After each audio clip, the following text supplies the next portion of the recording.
Speech Acts in Literature by Hillis demonstrates the presence of literature within speech act theory and the utility of speech act theory in reading literary works.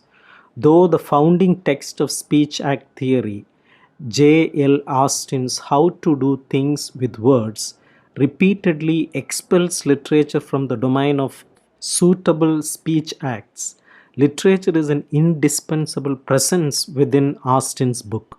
It contains many literary references but also uses as essential tools literary devices of its own, imaginary stories that serve as examples, and imaginary dialogues that prevent potential objections.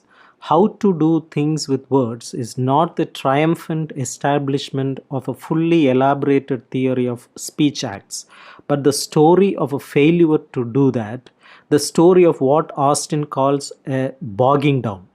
After an introductory chapter that explores Austin's books in detail, the two following chapters show how Derrida and Paul de Man in different ways challenge Austin's speech act theory generally and his expulsion of literature specifically.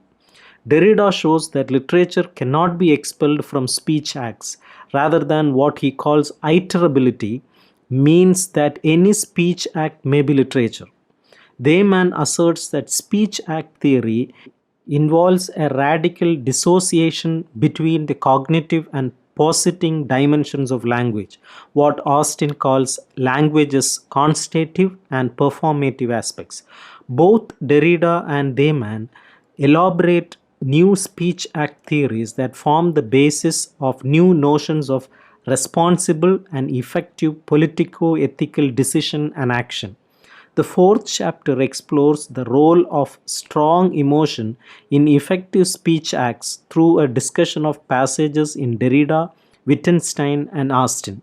The final chapter demonstrates through close readings of three passages in Proust the way speech act theory can be employed in an illuminating way in the accurate reading of literary works.